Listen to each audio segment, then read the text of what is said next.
so welcome everybody to the Design for Aging Committee for the month of September.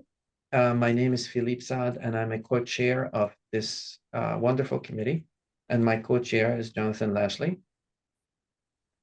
Today, we have Rosemary Sue, Ben Devaney, and Mintran from Acoustics to walk us through through a discussion of acoustics and AV design for older adults. Before we do that, I introduced our speakers. I'll mention a few housekeeping items, and then we can get going. Before we start, if attendees are in a safe place, that they're not driving and listening to us and they can turn their camera on, it's always nicer for our speakers to talk to faces than just names on the screens. So I always ask if people can turn their camera on. It's really nice to see people. Hi, Ned, how are you?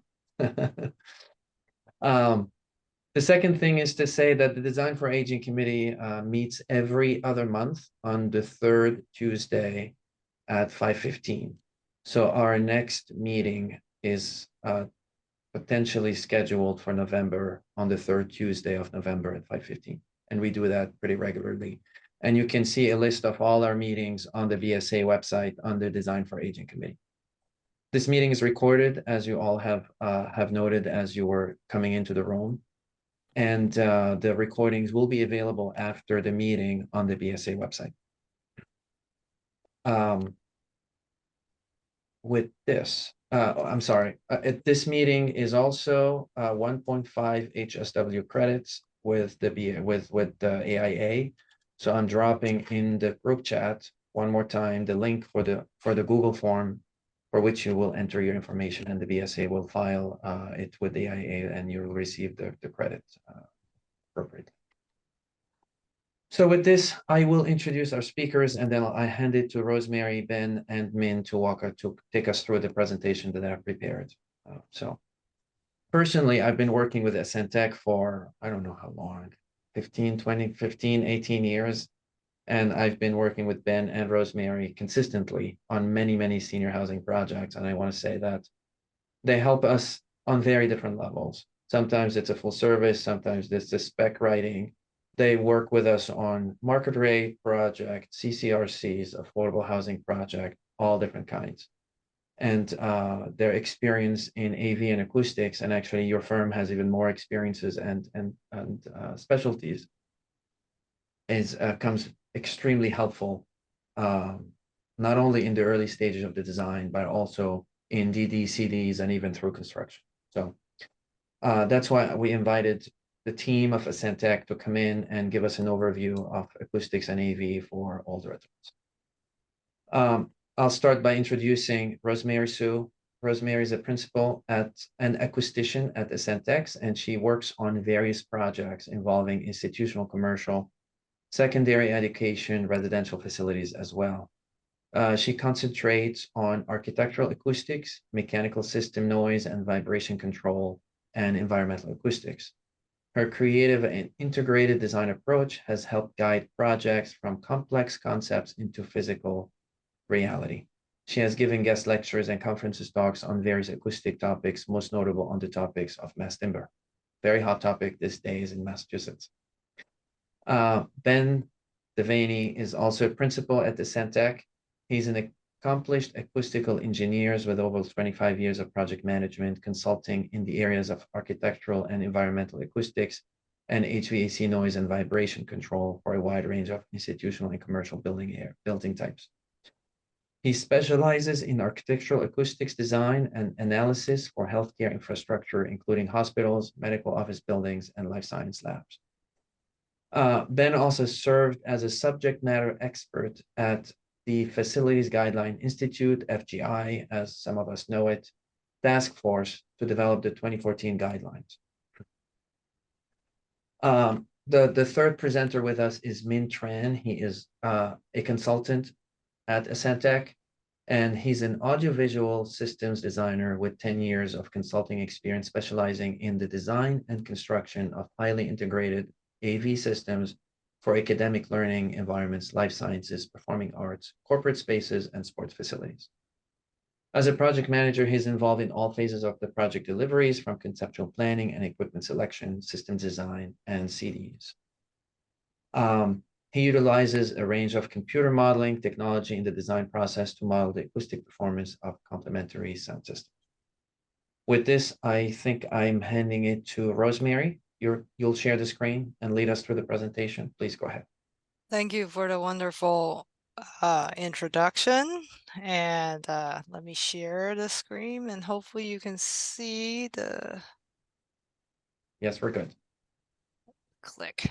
All right, so welcome and thank you for the intro. As you've heard already, we are a Centec and we are going to talk about the AV acoustics of continuum of care, such as senior living and also other types of kind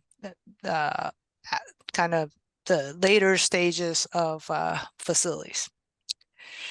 So I'm not going to go through all the learning objectives, but just so you understand, we wouldn't just talk about the acoustics, but also the technology is pretty important as part of the process of thinking about what is necessary and including in your design of your new facilities or even the existing ones. And you already know about us. I guess we don't need to go through our introductions ourselves. And let's begin. And also, as we go through them, if you have any questions, probably the easiest way is to have us monitor if you raise your hand to ask questions, and we're happy to, pause as needed. All right. Thank you all. So first thing we're going to look at is world demographic. We all hear about the baby boomers and the population growth of the world. These two slides here are specifically for the United States. On the left, we see the population as it currently stands as of 2023. Left hand, you see approximate male population, and right hand, we see female population. We're interested in seeing where things lie in the 65 plus range. And on the right-hand side, we see how this changed, how it's predicted to change in 2023. It's a little bit hard to see, but the basic gist is the population bubble that you see in the 55 and 60 ages 55 to 60 is going to get older, and that bubble just kind of marches along with it. Next slide, please. Here you can see that charted out as a line graph, and the basic, and what we notice here is the estimated growth for the 65 plus is increasing while the other population demographics remain relatively flat. So obviously we see there's a need for housing of the aging population that we're all looking to fill. Go ahead. As we age, technology gets introduced to them and their current generation, and we're going to interact with technology in various different ways. That being said, we all interact with technology in roughly the same way we've always interacted with it. Primarily, we use it to go online, look at email, get information, and particularly as you get older, you're more interested in getting health information, either interacting with your doctor or looking for information for yourself.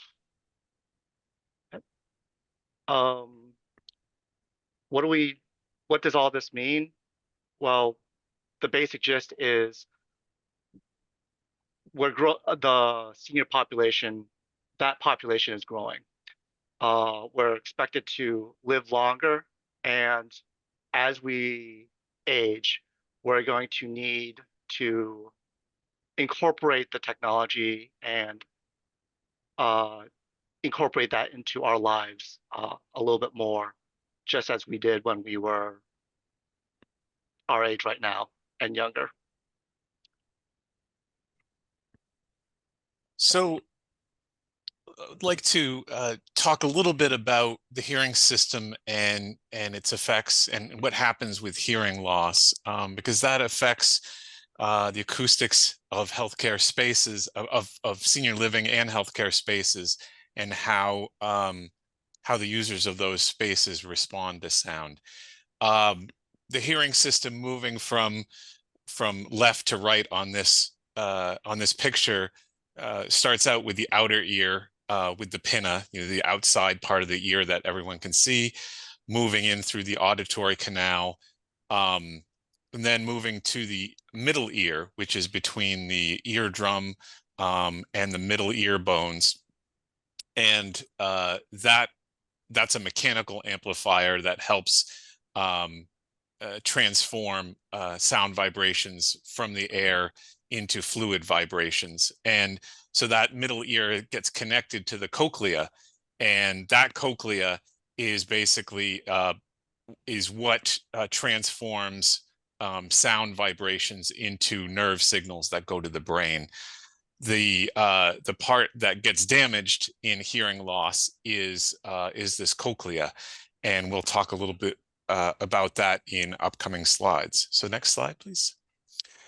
So here's a diagram of normal hearing versus impaired hearing. These are both graphs that show the sound level in the Y or vertical axis and frequency in the horizontal or X axis. And this black line outlines the region in which we can hear, both the sound level and the frequencies at which we can hear. On the graph on the left-hand side, all of speech falls clearly within that area that we're able to hear. On the graph on the right for impaired hearing, you see that that black outline looks a little different, and it has the effect of excluding high frequencies. So you have a harder time hearing high frequency sounds, and that shows up quite clearly when you're trying to distinguish between words that can be quite similar. So if you think about the words pat, cat, or sat, those all differ by the first consonant. And when you lose some of your high frequency hearing, you have a harder time distinguishing between those words. Next slide, please. With hearing loss, you also, with common hearing loss, you lose the ability to hear quieter sounds because you lose this natural amplification that happens in the cochlea for quiet sounds. And so you basically hear, your hearing range compresses to a range between someone talking at a normal or raised level. That's probably something that you could hear just barely with hearing loss, up to very loud sounds. And so that range of sounds, is quite startling for people, because what you have to do with hearing aids to correct that is you have to use compression in hearing aids in order to accommodate this compressed hearing range for hearing loss. You can't simply use a regular amplifier to amplify sounds, because you can hear loud sounds perfectly fine with common hearing loss. It's the quieter sounds. So if you were to amplify a very loud sound by the same amount that you were amplifying soft sounds, that would end up being pretty uncomfortable. So modern hearing aids have pretty sophisticated compression to squeeze that to accommodate hearing loss. And so there have been advances in hearing aid technology. It's getting better and better all the time in terms of being able to filter out noise, being able to help you determine what direction sounds are coming from.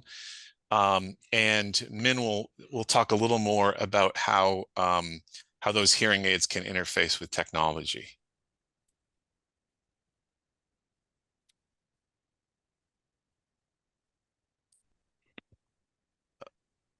Min, you're muted. Thank you. One of the things to understand about hearing aids is that the FDA has recently, in the last couple of years, allowed for the use of over-the-counter hearing aids. So you'll start seeing a lot more consumer-level hearing aids that weren't necessarily tuned by an audiologist, but they will allow for more people to have more access to hearing aids. Although they may not be tuned specifically for that person, it will allow for the thought of like a good enough sort of device for people to use and become more accepting of them in the general population. Go ahead. So yeah, go ahead. oh, sure. So we can apply acoustical concepts and considerations to the various facilities of interest to this group, from independent and assistive living through nursing homes and to acute inpatient hospitals. Next slide.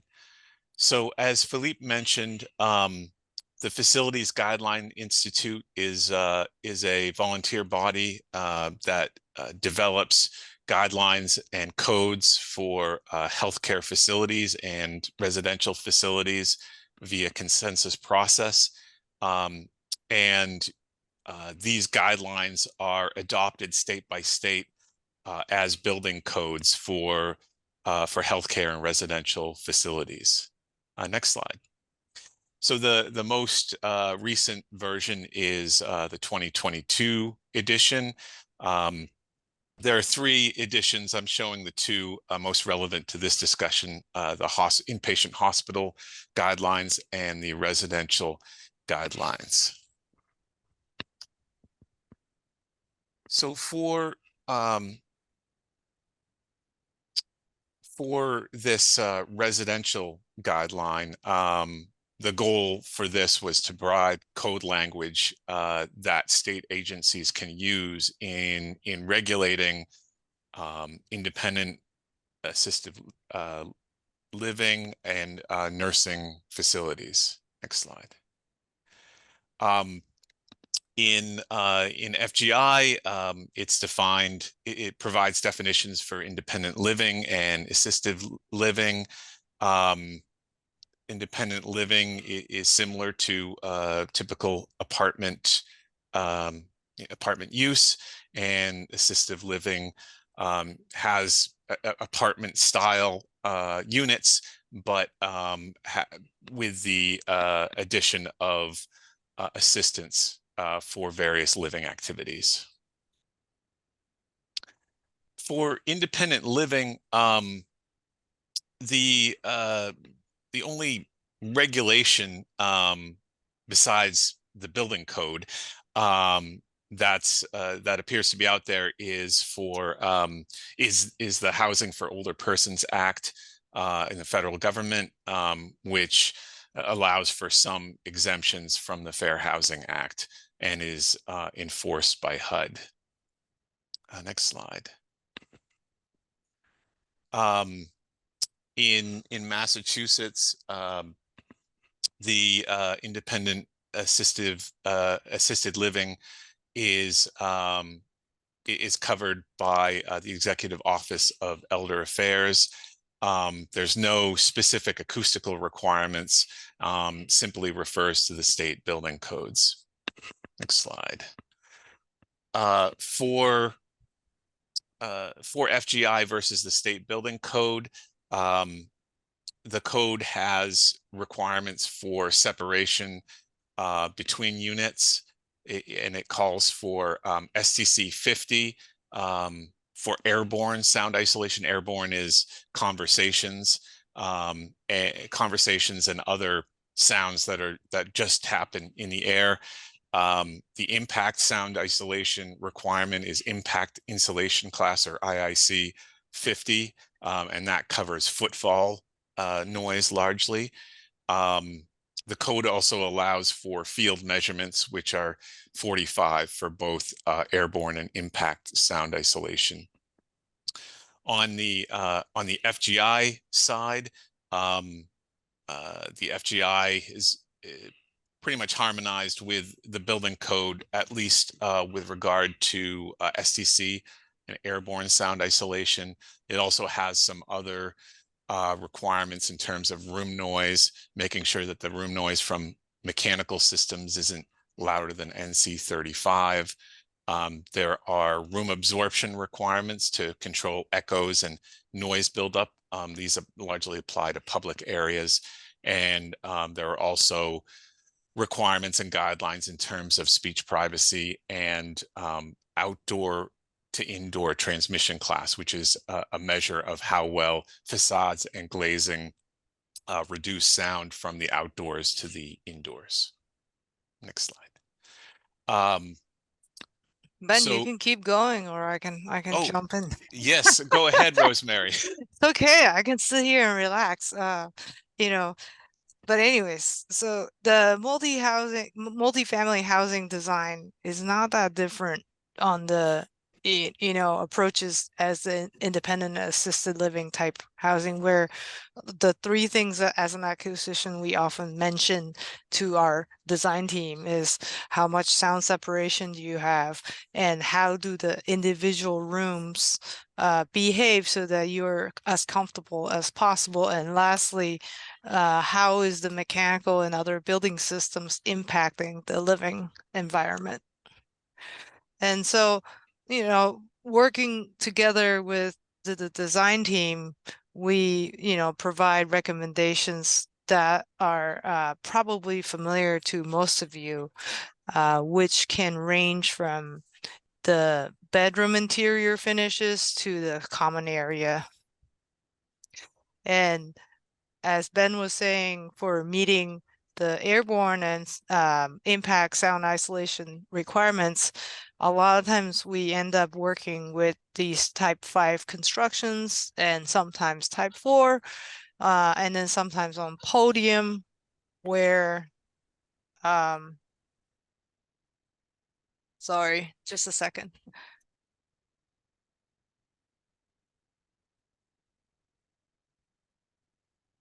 All right, I'm back. So with the wood frame type construction, you're probably pretty familiar with the fact that we always request for some kind of floated floor topping, and then on the ceiling side we are looking for something that's resiliently supporting the drywall layers, and whether that's a couple layers or just one layer to meet the code minimum. So this image should be pretty familiar to most of you. Let's see. And on the common areas, what we are usually most concerned with are how much absorption one can have to create an environment where, in general, as Ben already explained on hearing loss, is that we want the reverberation time to be probably lower than average for a normal hearing person. And so we are oftentimes working on the aesthetics of the absorptive material, and as you can see on the right side is a more conventional glass fiber wrapped fabric, but today there are many other more creative ways to provide absorption in a space. So one example that we focus on a lot of times, and we get a lot of feedback from the occupants, is in the dining areas. The challenge of being too noisy is pretty common, and to solve these kind of issues, we have to work with the design team to figure out how the furniture layout is actually set up, and how far apart the people are sitting across from each other is pretty important. And additionally, how much absorption is in a space affects what the how reverberant that space is. And as you can imagine, in a restaurant setting, sometimes the reverberation, as normal hearing folks, you don't really notice these things, but for hearing impaired, it becomes more of an issue. And while we want something to be generally more sound absorptive, the problem is our ears actually favor some early reflection from nearby surfaces that are reflective. So you want the overall space to be as absorptive as possible with a lower reverberation time, but at the same time, you want a little bit of support so that you can hear those consonances that they're no longer hearing. So you can see on the right image here that we are reviewing the finishes and the RCP so that we can calculate what the anticipated absorption would be. And we're able to predict, based on the number of people that are planned on a high volume day, what the amount of absorption we're looking for, so that people that are inside the dining area will find the space sufficient. So for about 60 people, we would like to add, compared to the last image you saw, additional absorption of 900 square feet to get to a level that we think would be acceptable. But if they left it the same way as what is shown, then perhaps they're more at a little bit 3 decibels more or so, but subjectively it becomes starting to feel insufficient for the occupants.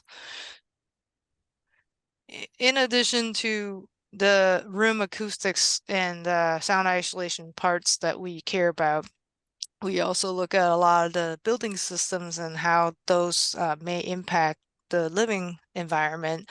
And in cases of bedrooms, they're more standardized, such as fan coil units or VRF units, but in common areas, they vary a lot. And so it is very important for us to check these things so that they are not an afterthought in the design process. Okay, I'm giving it to Min. Min, you're muted. Yep. Seniors tend to have more personalized technology nowadays. Everything that they use, just like a lot of people nowadays in younger demographics, we have phones, wearables such as watches, to help them with their more active lifestyles. Things that you need to do in order to support that is think about including more Wi-Fi, high-speed internet in the facilities that that we are building for them. We talked a little bit about hearing impairment and hearing loss. So in some of these gathering spaces, the introduction and use of assistive listening systems, which are shortened to ALS, can help people to better experience the spaces. Most of these ALS systems will interact with the hearing aids that the person will have, and enhance the hearing aids that they use. We see a little bit more use for gathering spaces. The gathering spaces will change a little bit. We see a little bit more use of conference rooms and small small group areas so that people can either interact with groups within the facility, or so that they can interact with their families and friends who will most likely be doing some sort of web conferencing. Next slide, please. And that's basically what we see here. We're talking about here is people interacting with each other or using technology in order for them to interact with people they cannot, they don't have the option to interact with in person. How do they do that? Like I mentioned before, a lot of phones, wearables such as watches. A lot of your phone manufacturers nowadays are getting into the health device market, and they're kind of dipping their toes in or just jumping directly in, either by interacting with known medical equipment or just developing them on their own. Next slide, please. A lot of the devices that we try to look for and try to install into these senior facilities will be similar to what we would use in a normal, just any other sort of facility. We have displays, we have loudspeakers, we have assistive listening systems. We want to make sure that they are sized appropriately for displays to allow people to see clearly what they're trying to see. We look at loudspeakers to what we call direct firing loudspeakers, that sound is being transmitted towards the listener and not being reflected off of the back of displays or anything like that. Cameras are becoming more important, particularly for those conference rooms I talked about earlier. The pandemic has kind of taught us that we are able to interact with people remotely, and so more and more people are looking to have a quick video conference with their family and friends back home, or to share those baby pictures and videos of their grandchildren and whatnot taking their walks. Hearing aids are one of those pieces of equipment that more and more people are using and are being prescribed more for people.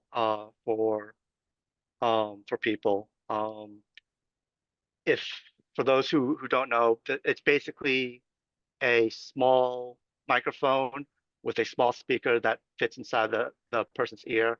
The microphone listens to the environment, amplifies it, and transmits it to the person. These are appropriate for people who are who have a hearing impairment but are not completely deaf. These devices are now more interconnected. They will interact with your phones and allow the sender, the phone, to interact via Bluetooth and allow the person to hear the far end without them having to crank up their hearing aid and causing some sort of feedback issue.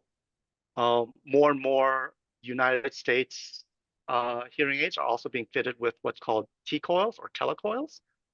This is a small magnet within the hearing aid, and if the room is fitted out with what's called a hearing loop, that magnet interacts with the hearing loop and allows the listener to have a direct or more direct amplification of any sort of amplified sound within the system.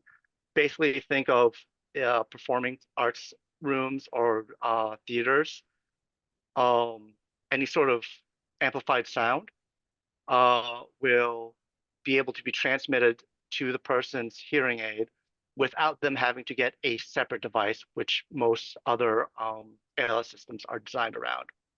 And just like what Rosemary's showing here, the auditorium on the left there is actually one that we worked on at Brookhaven, and that has hearing loop installed underneath the floor, underneath those fixed seatings. This allows the occupants to just flip a switch in their hearing aid and hear the performance going on without them having to get a separate device. A fitness center, probably not as useful, although there are typically a lot of TVs and other sound systems going on. Most of the time, the people there have their own devices and don't need an installed system for amplified sound. Yeah, what's nice about the combo of both the loop and just natural acoustically, the space still sounds wonderful for the rest of us, so that people with varying hearing losses can all enjoy the same performances. And that's kind of, very important in keeping the communications. Philippe, do you have some other additional comments?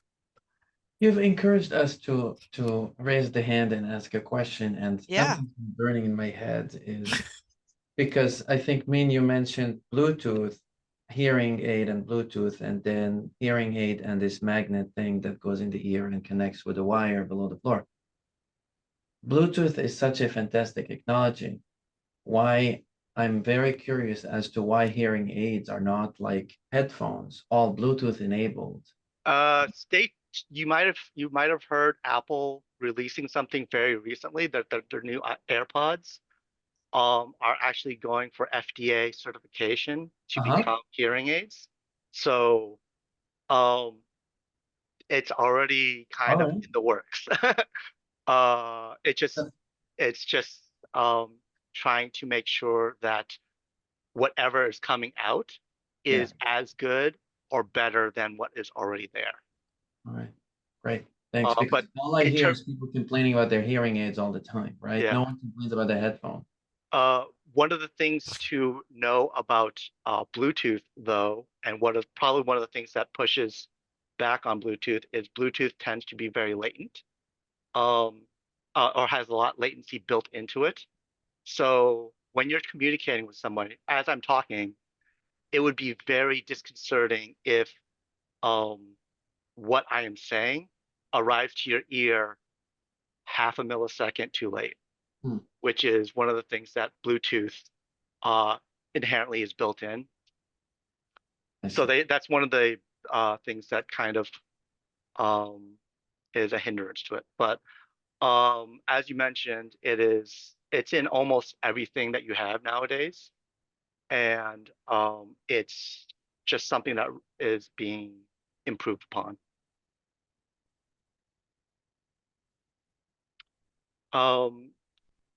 So as I mentioned before, we have a raised hand from Demella Schaefer. Is that different one? Oh yeah.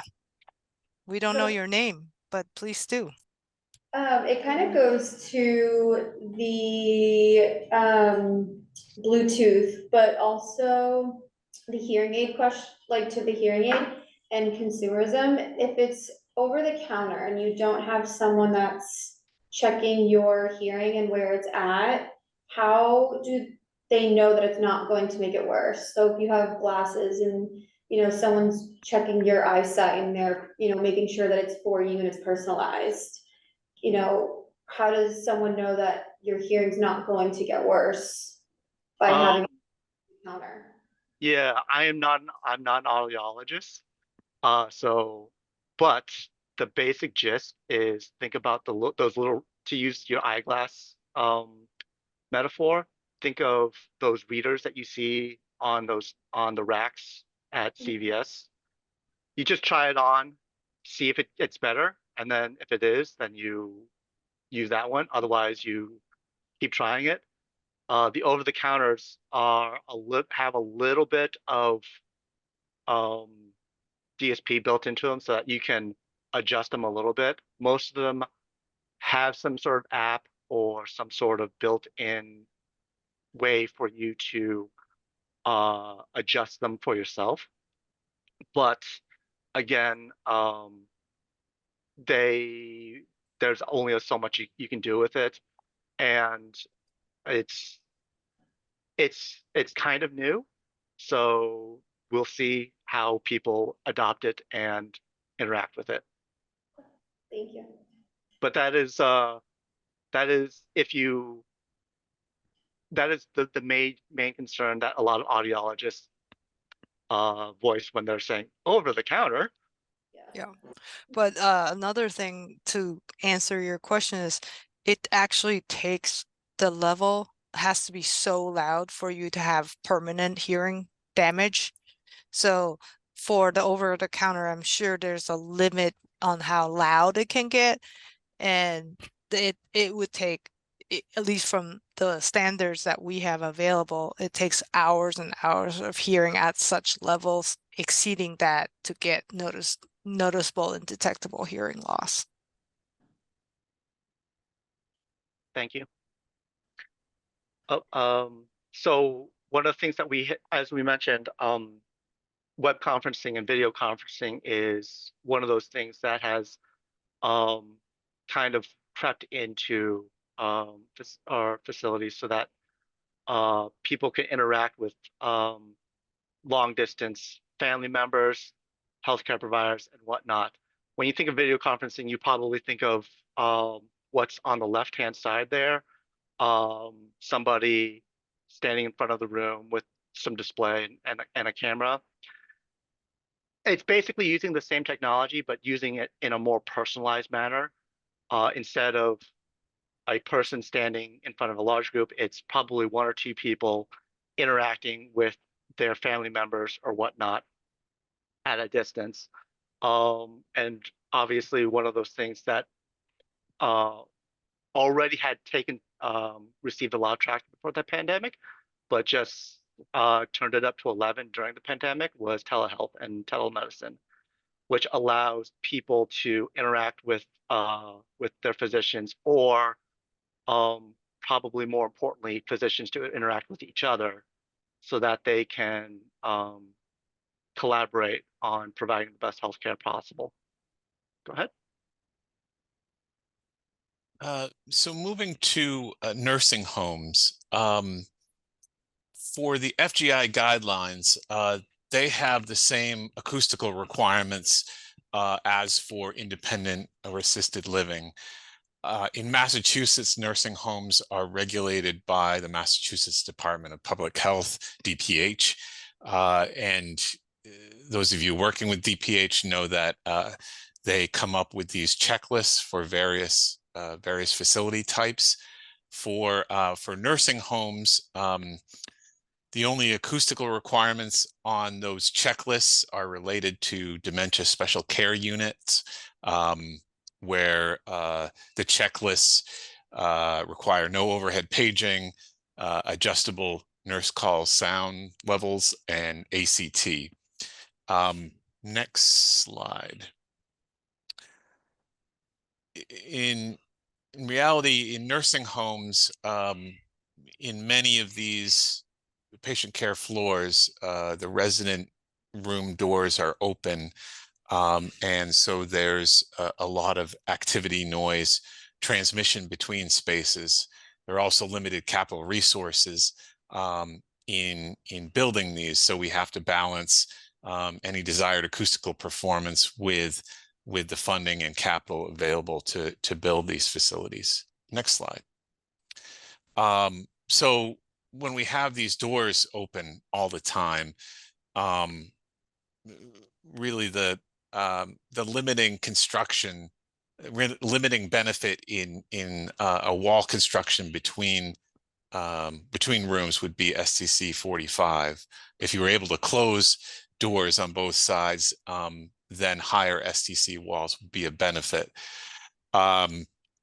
Absorption in the form of ACT on the ceiling is typically low cost and can provide good sound absorption. Carpet is often allowed in corridors, which can help a lot with impact noise, cart rolling, things like that. For HVAC building system noise, levels should be in the range of NC 35 to 40, using things like film line silencers addressing velocities, air velocities in ducts, and addressing vibration isolation of equipment there.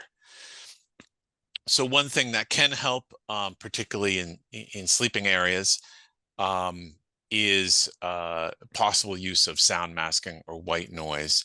The thing that we're not trying to go for at patient bed locations is dead quiet, or maybe that's not the appropriate term, but absolute quiet.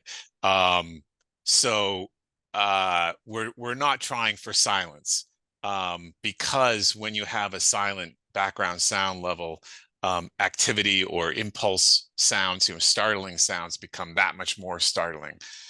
So you don't want to hear the proverbial pin drop. So sound masking can be helpful in at patient bed locations. Next slide. On patient care units, we want to reduce sounds of doors closing. So this can be done at the door frame in a couple of different ways, using the little round silencers in door frames, or using gasketing can help quiet that door closing. Using quiet latch bolts that have nylon inserts can also quiet that. And where you have metal push pad hardware, there are quiet versions of those that can quiet that din of door closings in a patient care unit. Next slide. I'm gonna jump in and say that, even though Ben said that it can't be too quiet, it's like, it depends on what sound it is. And of course, you want to raise the more monotonous background sound and hub of activity noise, but you don't want to hear conversations nearby, and you don't want the hardware clicking and clacking on, and those are very different kinds of sounds that is not welcome compared to the higher elevated background sound. Okay, back to you. Yeah, so we talked about all these different types of spaces and the type of technology. And we want to go from a little bit from the quietness and the that Ben was just talking about, to activity and what gets people moving around and becoming a little bit more active in their facility. Go to the next slide, Rosemary. So when we talked about auditoriums and meeting rooms, we also want to think about recreation for these facilities. And as you can see, as we start aging, people who grew up with video games, people who grew up with technology, are going to incorporate that into their assisted living facilities and the nursing homes, and they will want to interact with the technology as part of the recreation and as part of their healthcare. There's a running joke within my group of friends that when we get into our retirement homes, it's going to be just like college, where we're all going to be gathered around our game consoles and playing hours of Mario Kart or Smash Brothers again. And we'll just have to integrate that into the spaces that we look at. Yeah, and there's a lot more focus. It's a good transition that there's a lot of focus on social and gathering spaces that are for classes and for, pull aside meeting rooms so that they can talk to their family remotely and such. And so there's a full range. And the one thing with working with DPH is that sometimes, once in a while, on a project like this one, we had a common dining room when, all the resident rooms are individual rooms, similar to what you would imagine in a nursing home. And DPH had reviewed our space and determined that all of a sudden they need, even though Ben was saying there were only some requirements for dementia units, sometimes if they still want more absorption in the space. So we had gotten the feedback from DPH directly saying you need to add more, and then we had to adjust accordingly. So for our case, they had requested an absorption of 0.2 for the occupant shared area, which is referenced in FGI, but not in the actual DPH document. So I just thought I would throw this in there as a lesson learned for next time. So Massachusetts DPH, of course, regulates hospitals, and their most recent checklists reference the 2018 FGI guidelines. That's at least as of a week or two ago. Maybe they'll adopt 2022 soon. But they have checklists for both rehab hospitals and regular inpatient hospitals. These checklists don't address all of the acoustical requirements in FGI. They have some specific check boxes with respect to STC performance and building system noise at medication safety zones. Next slide. The Center for Medicare and Medicaid has implemented value-based purchasing for hospitals receiving Medicare funds. And so they withhold some of their reimbursement to hospitals and put it into a value-based purchasing fund. And depending on how well hospitals perform, some hospitals get the share of that VBP pie, and some hospitals are left with empty pockets. Next slide, please. So one part of the score for hospitals on this value-based purchasing measurement is related to the patient experience. And that's measured with the HCAHPS survey that's sent out to patients who have stayed in hospitals receiving Medicare funding. Next slide. So this is of interest to us because there is a specific question in the HCAHPS survey during this hospital stay. How often was the area around your room quiet at night? And as with all HCAHPS questions, you always want to get the always choice checked off.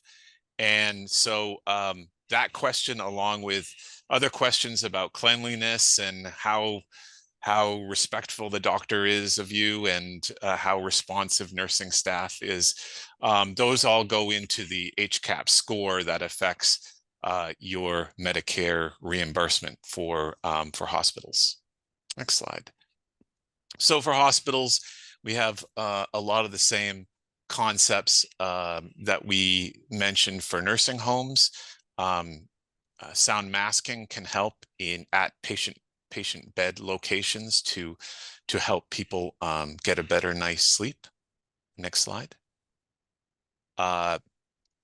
Sound absorption is very important in both in just about any area of the hospital, but certainly patient rooms and corridors to reduce reverberation in the patient room, as well as noise transmission up and down hallways.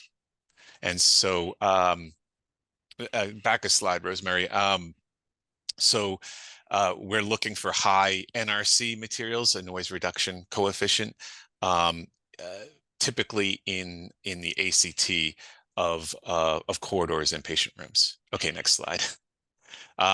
So we have we're concerned with the same door closing noise as with nursing homes. So we want to implement door silencers or gasketing in door frames, quiet latch bolts, quiet metal push pad hardware.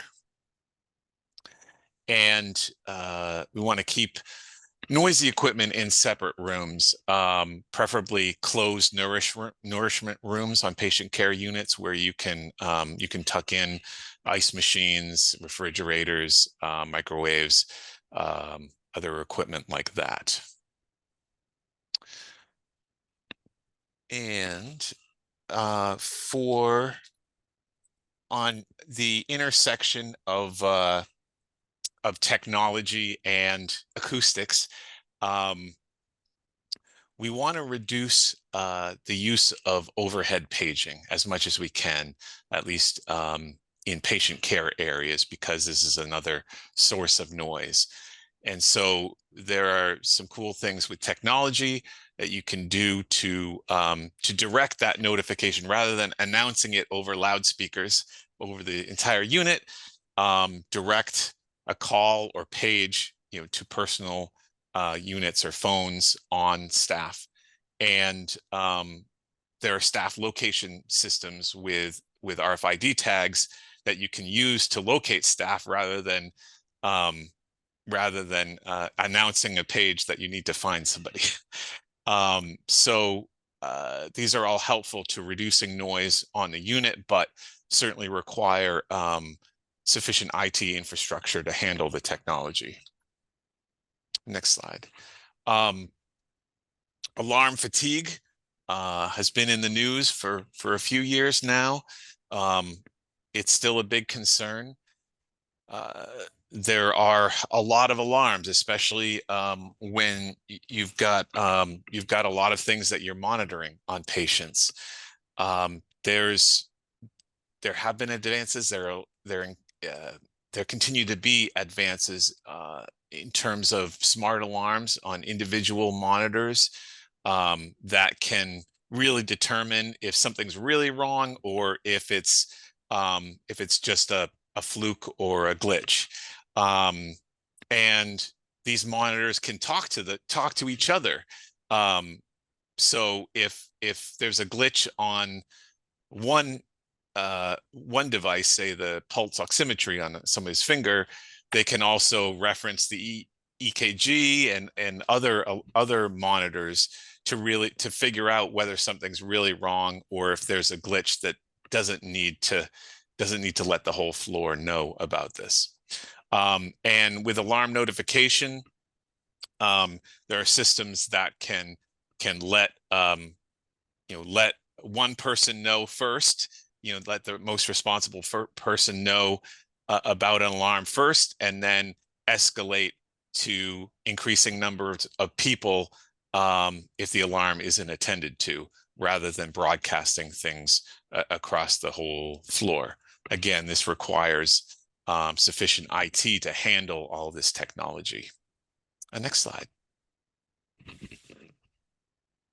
Thanks.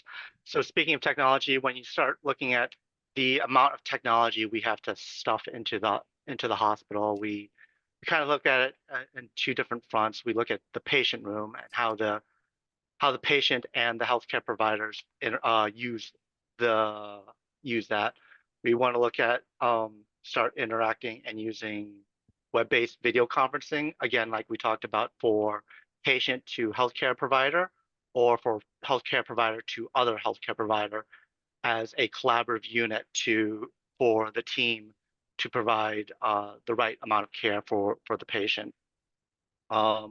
We use assistive listening or something similar to direct audio and direct sound for the particular person, so that you're not just broadcasting it and letting it bleed out throughout the rest of the room and into the corridors.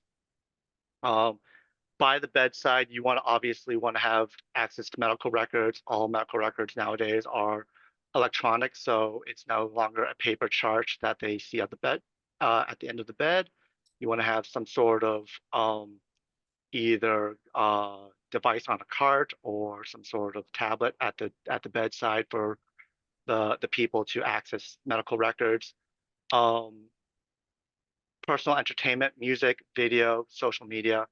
Most of those times, it'll be the personal device of the patient, but every once in a while, they'll need it for themselves.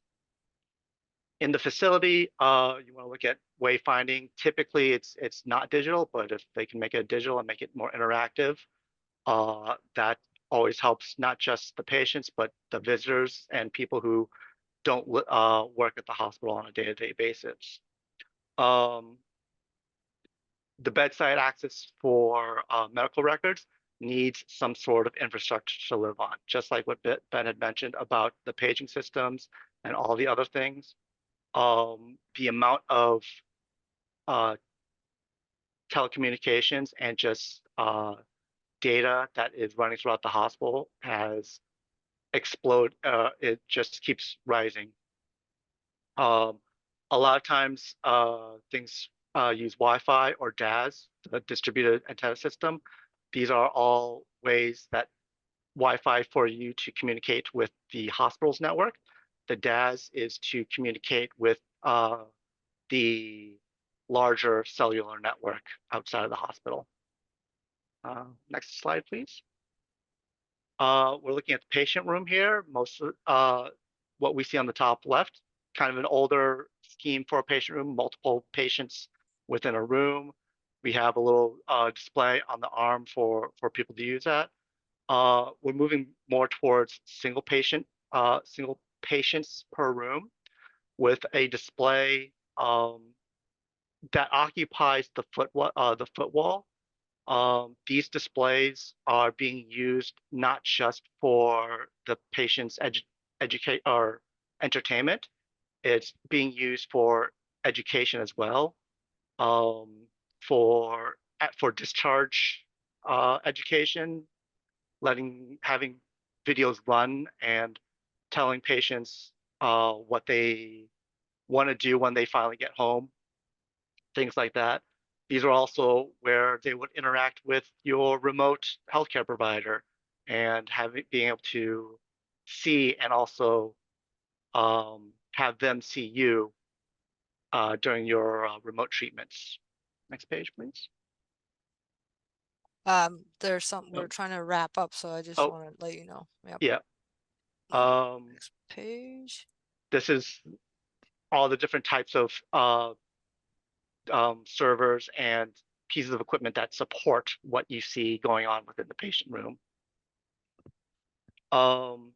And as we talked about before, one of the key things that we want to try to help out with is direct audio towards the person within the room that is interested, so that they're not just blaring the TV for everyone to hear.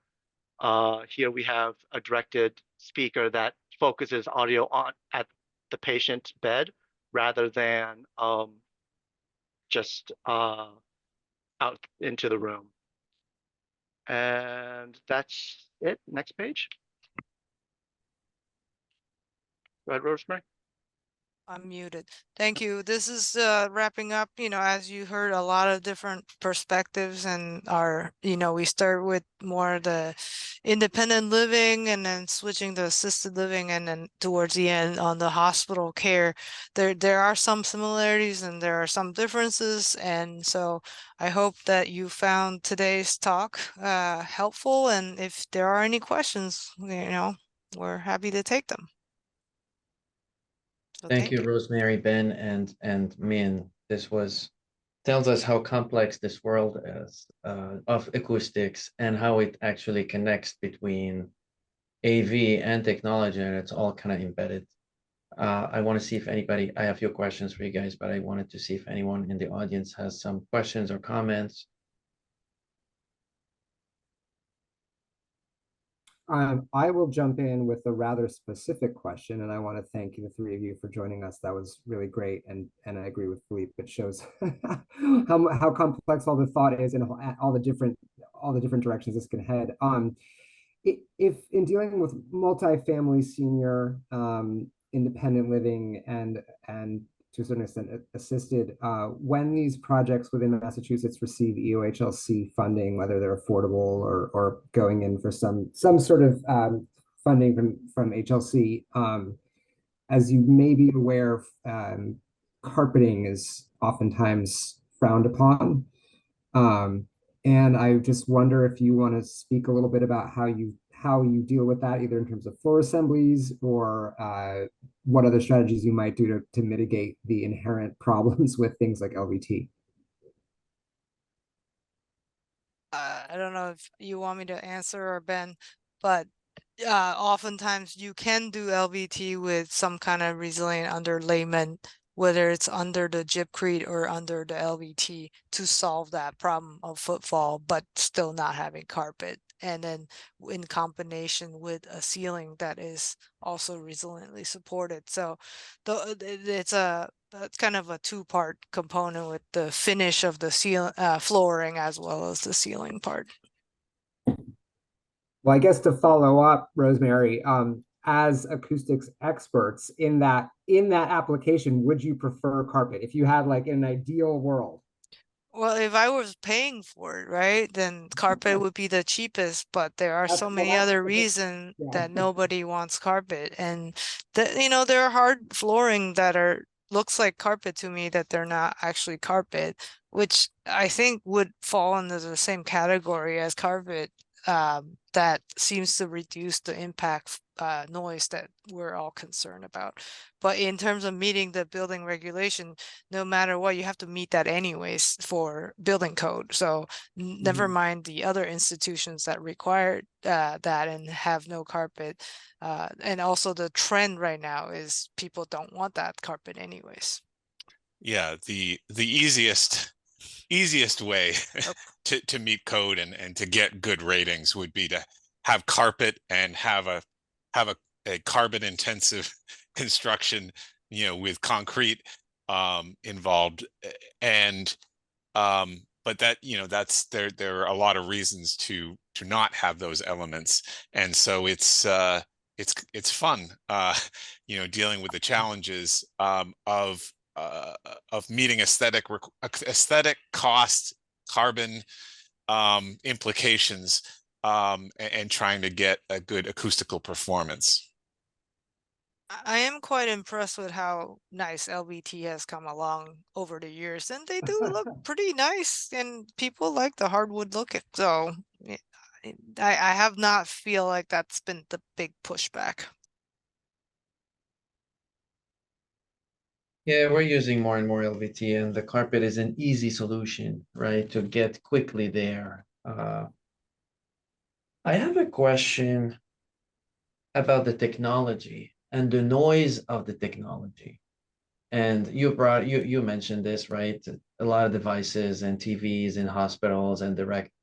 What are you seeing besides the video conferencing and all those devices? What are you expecting technology to create more noise in the future, if any? And how should we plan to resolve that? What's coming that we might not be aware or is just starting to come our way in terms of noise generated by technology? I mean, speaking as the AV designer, it's like that's half of our business, right? It is the audio portion of audiovisual. That being said, along with making the noise, I think a lot of what we do is also trying to direct it and mitigate it and make sure it goes where we want to go, and use the audio energy that we have at our disposal efficiently, and not have it bleed out to wherever we want to go, wherever it wants to go. That being said, yeah, everything that has or can bleep probably will bleep. And much like what Ben had mentioned, it requires a lot of management and understanding when to allow your alarms, your bleeps from your phones and your TVs to turn on, and how to turn them off. Yeah, in terms of, I guess, recreational noise, it's going to be, driven by gaming and that is a fascinating thing, because I'm not a gamer and I immediately saw it coming. Like, we're gonna have to plan for that for your generation and the younger generation. Yeah. Mm-hmm. Sorry. And you know, who knows if if someday they'll implement these racing simulators like at the F1 arcade here in Boston. You know, maybe maybe down the road.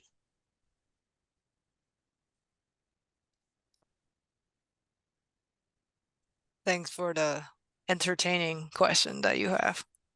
I think to your point, if there's a way that the operator can force silence everybody's cell phone during performances, that alone would be the best thing that is available. But I don't know if that currently is implemented in most places. I think Ruth had raised her hand. Go ahead.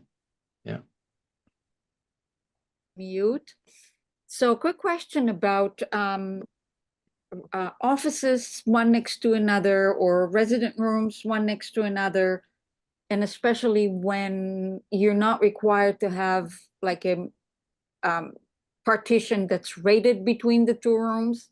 A lot of times I've seen the partitions end up, I don't know, 6-10 inches above the ceilings, and then you have the breach of privacy with going over. And I know that there are some ceilings that tell you that they deal with that. They're the more expensive ones. How do you deal with that question? Well, for residences, we would always recommend that the walls go up to the deck, to the structure. And that's, You're required to do that because of rating. I'm talking about right, offices and all right. that. At offices, there's a limit in how well a ceiling can block room to room. An ACT ceiling can block room to room sound transmission. You know, despite the CAC ratings that some of these ceilings might have, there's a practical limit because of all the stuff that needs to go into a ceiling.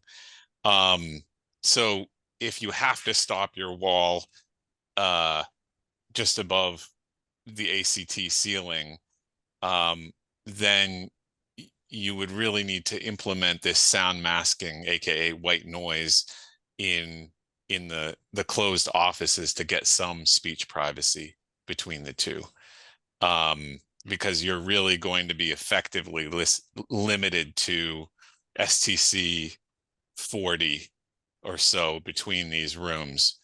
Yeah. Ruth, I would suggest you reach out to us after, because we could talk for hours about this topic alone on office acoustics, and we do actually talk about this often because it seems like it comes up often, but not typically in senior living residential applications. And we wouldn't recommend masking in conference rooms. So we would want, for conference rooms, we would want those walls to go up to the deck. And why would you not mask in a conference room? I'm curious, because of the audiovisual that might be there and might create some interference, or? Well, so sound masking is intended to make speech harder to hear, harder to understand over distance. And so if you introduce that into a conference room where you're trying to hear over distance, you know, it's counterproductive. You need a quiet background sound level in the conference room to understand all the conversations. Yeah, this is why a lot of times the noisy HVAC system in a conference room is similar to a artificially added sound masking system, but with a slightly different sound spectrum that could interfere with conversations happening in a meeting room.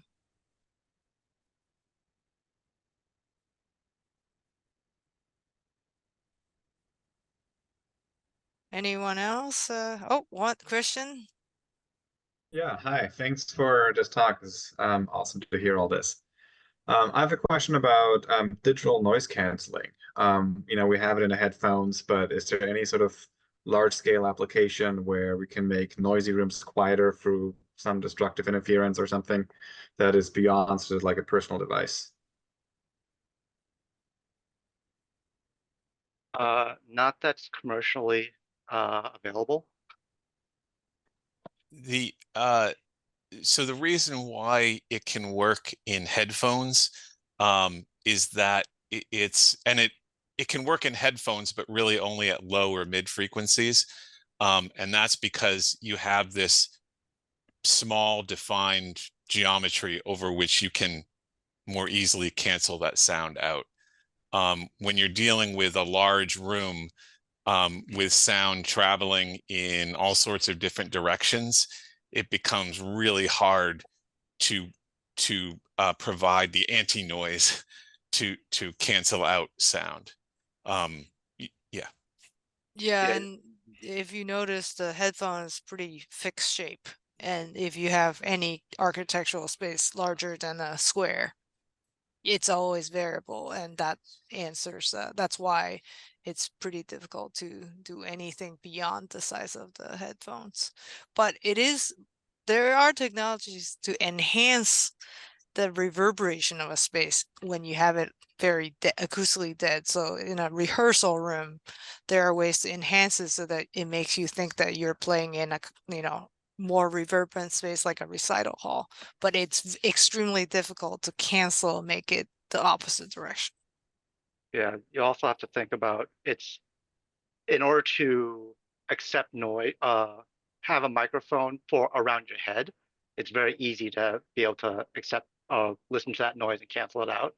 If you're looking at a room, you now have to be able to listen 360 in all three axes in order to start canceling that out, which is more difficult.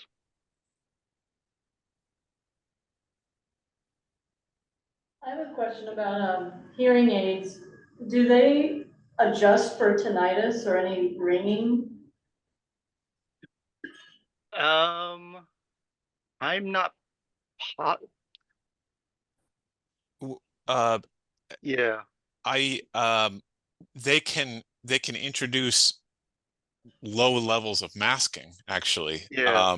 to kind of try to drown out the drone of tinnitus. But I don't think there's any hearing aid technology to counteract it.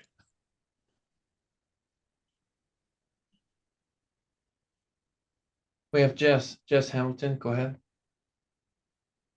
Hi, thanks. Hi. I'm sorry for you all. I'm a landscape architect and wondering if you do any work thinking about the exterior environment or how the mechanical systems or, the systems inside are impacting that exterior environment or, ways to mitigate noise pollution, that kind of thing. All the time, shockingly enough. That's the short answer, is that every I'm a lab guru, so I'm gonna say that's a very building intensive system wise, and they generate a lot of noise. And we're lucky in hospitals that also are very energy intensive in a similar fashion. And so, you would think that they are typically the noisiest and contributing noise to the environment. However, sometimes the cheapest type of systems, such as restaurant little rooftop units, are actually what aggravates people that live near them, not the hospitals and labs that actually have more budget to properly size their units and provide all the noise control. So a lot of times we model those early on in design to make sure those are all incorporated, whereas in a smaller scale environment, that might not be possible for that owner. Ned, I guess, has his hand up. Yeah, just a quick question. You talked about a lower than average reverberation time, and I'm thinking specifically of the common areas, dining areas. And are there non-technological strategies for achieving that lower reverberation time that you would recommend? You can make the room smaller because the reverberation time is proportional to how much volume you have relative to how much sound absorptive spaces, surfaces, right? But then that defeats the point of having everyone sit in the dining space. So it's like, it's a balance. And then often we end up in a problem where you're trying to put as many people so that they all dine at the same time. But even in schools, you're trying to actually, it's better if you stage them so that fewer of them come in at a time in smaller volumes, and that it on its own will help reduce the need to, you know, fuzz the whole room so much that you can't even not have carpet in the floor on, because you're trying to get as much as possible. Thanks. I wish there was an easier answer. Yeah, we try to get a good coverage of absorption on the ceiling at least. And there's lots of different ways of doing that, not just ACT. There's perforated wood, slatted wood, acoustical plasters, perforated metal, you know, all sorts of fancy options for getting the same acoustical performance, just with a different look. And how about the basic geometry of the room or the ceiling? Is there anything that can be done that would contribute? I don't think shaping the room will have a big impact. Certainly, the ceiling height affects the volume of the space. If you're able to have a taller volume with good absorption up above, you can possibly have suspended acoustically reflective things above tables to enhance conversations across tables. Thanks.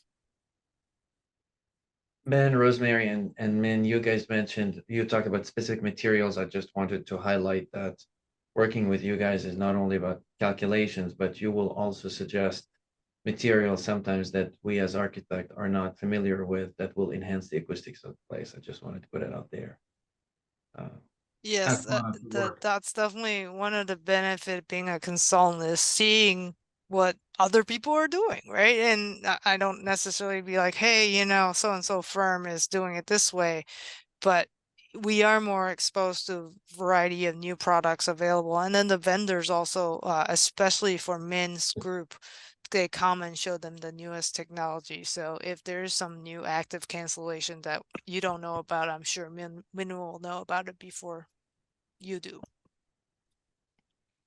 We're 2 minutes away from 6:45. I just want to be mindful of everybody's time, and any last questions we have from anyone in the audience?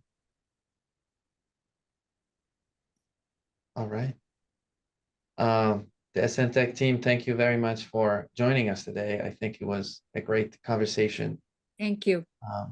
It tells us the breadth of the work that needs to be done, and you do, and it's the balance between codes and comfort and well-being and technology and what else that we don't know yet.